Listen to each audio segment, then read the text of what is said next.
राज्यामध्ये नवं सरकार अस्तित्वात येऊन 7 महिने उलटून गेलेत, परंतु या नव्या सरकारमध्ये विरोधी पक्षनेतेपदाची नियुक्ती अजूनही झालेली नाहीये आणि हाच विरोधी पक्षनेतेपदाचा मुद्दा चर्चेत न घेतल्यामुळे विरोधकांनी विधान भवनाच्या पायऱ्यांवरती आंदोलन छेडलं।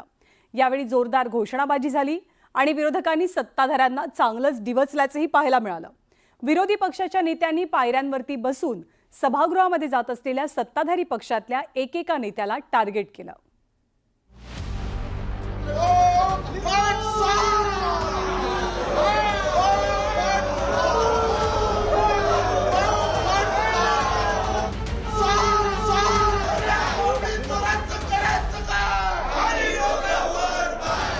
दोन मर्सिडीज गाड्या मिळाल्यावरती एक पद।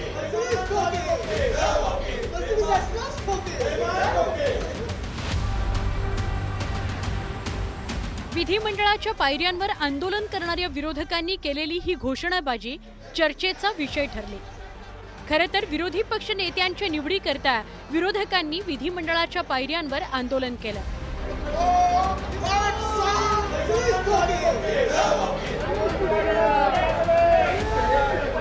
पण या आंदोलनादरम्यान विरोधकांनी काही सत्ताधारी नेत्यांविरोधात शेरेबाजी केली। सगळ्यात आधी विरोधकांचं लक्ष ठरले ते मंत्री भरत गोगावले। ठाकरेंच्या शिवसेनेचे आमदार भास्कर जाधवांनी गोगावलेंविरोधात घोषणाबाजी केली। यावेळी भास्कर जाधवांना आदित्य ठाकरे यांची साथ मिळाली। त्यांनी भरत गोगावले यांची नक्कल केली।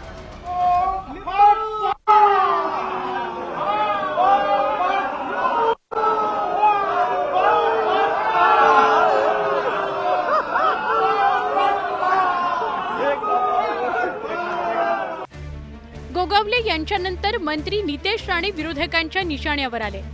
नितेश राणेंविरोधात विरोधकांनी ही खोचक घोषणाबाजी करून त्यांना डिवचलं।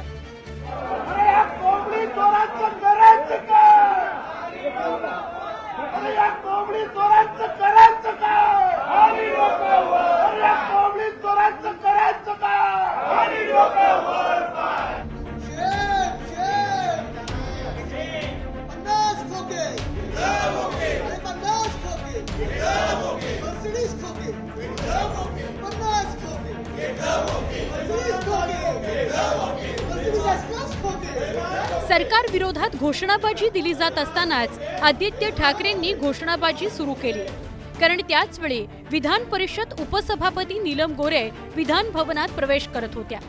त्यांना पाहून आदित्य ठाकरेंनी दिलेली घोषणा चर्चेचा विषय ठरली।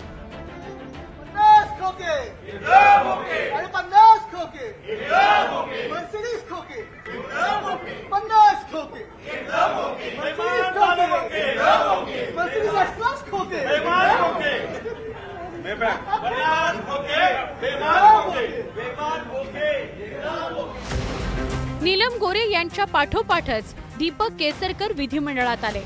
तेव्हा आदित्य ठाकरेंनी शालेय विद्यार्थ्यांच्या गणवेशावरून त्यांना टोला लगावला। गणवेश कुठे आहेत? गणवेश कुठे आहेत? अरे शाळेतल्या मुलांचे गणवेश कुठे आहेत? गणवेश कुठे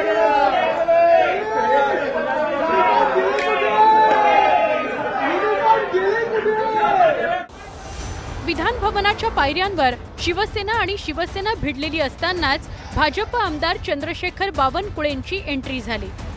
पायऱ्यांवरून विरोधकांच्या घोषणा ते ऐकू लागले। तेव्हा जितेंद्र आव्हाड यांनी त्यांना सामील होण्याचं आवाहन केलं।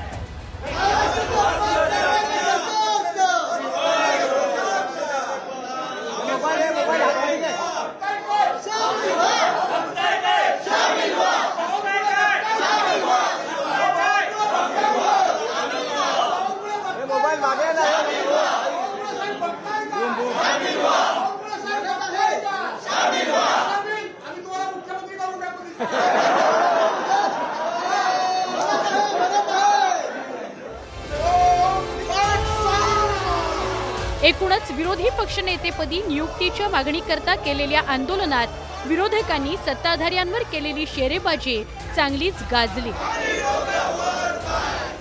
Bureau report, news 18 Lokmat.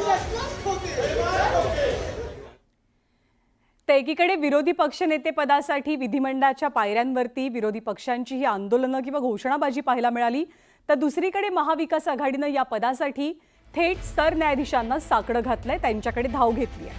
महाविकास आघाडीकडनं सरन्यायाधीश भूषण गवई यांना या संदर्भातलं एक पत्र दिलं गेलंय. सरकारला 7 महिने उलटून गेले तरी विरोधी पक्षनेते पदासंदर्भात निर्णय झालेला नाहीये आणि निर्णय होत नसल्यानं महाविकास आघाडीकडनं सरन्यायाधीशांना साकडं घातलं गेलं. विधानसभेत कामकाजाच्या वेळी विरोधी पक्षनेते पदावरनं किंवा विरोधी पक्षपदावरनं विरोधक आता आक्रमक झालेत. थेट सभागृह अध्यक्षांनाच त्यांनी जाब विचारला. विरोधी पक्षनेते पदाची निवड का केली जात नाही असा सवाल भास्कर जाधव यांनी उपस्थित केला.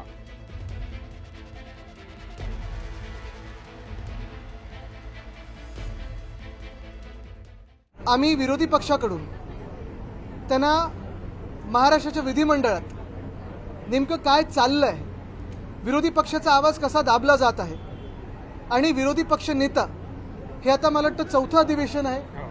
निवडणूक झाल्यानंतर, सरकार स्थापन झाल्यानंतर अजून विरोधी पक्ष नेत्याची निवड किंवा सिलेक्शन हे अध्यक्ष महोदयांनी कसं केलं नाहीये याबद्दल त्यांना अवगत केलेलं आहे. त्यांना फक्त सांगतो, ही जी कार्यक्रम पत्रिका आहे त्या कार्यक्रम पत्रिकेमध्ये विधान परिषदेचा विरोधी पक्ष नेता आहे पण विधानसभेचा नाही. मानवंदनेमध्ये बोलत नव्हतो अद्यापपर्यंत, आता बोलणारच. तुम्ही करा नाही ते करू नका, आता तोंड सुटलं. चला पुढे जाऊया. आणि मानवंदनेमध्ये झालं नव्हे, अजूनपर्यंत गप्प होतो. आता काय होणार आहे? फार फार कागदपत्रे सभागृहाच्या पटलावर ठेवणे माननीय संसदीय कार्यमंत्री. माननीय अध्यक्ष महोदय, भास्करराव जाधव साहेब, आता आपण पुढे जाऊया. 1 मिनिट. ठीक आहे, आता मला हे काय ह्याचा उल्लेख मला काय सभागृहात करायचा नव्हता, परंतु आता भास्करराव जाधव साहेब मला हा कदाचित अवगत करून द्यायला लागेल सभागृहाला. महाराष्ट्र विधानसभा ही 24 नोव्हेंबर 2024ला अस्तित्वात आली. 7 डिसेंबरला या सभागृहाचं पहिलं अधिवेशन झालं आणि 4.5 महिन्यानंतर पहिल्यांदा माझ्याकडे विरोधी पक्ष नेता निवडी संदर्भातलं पत्र आलं. त्यामुळे 4 महिने जेव्हा तिकडे लागतात, तिकडे 2.5-3 महिने लागणं काय फारसं मोठं बाब नाहीये. आपण पुढे जाऊया. सरकार मात्र यासाठी आग्रही नाही असं त्यांचं म्हणणं आहे. हा सरकारचा विषयच नाही, हा विषय अध्यक्षांचा आहे. ते अध्यक्षांना पत्र लिहितील, अध्यक्ष जे नियमात आहे ते करतील. त्यामुळे यात सरकार येतं कुठे? सरकारचा काही संबंध नाही याच्याशी. हा मुद्दा माननीय अध्यक्ष महोदय आणि ते जे काही विरोधी पक्ष त्यांच्यामध्ये आहे.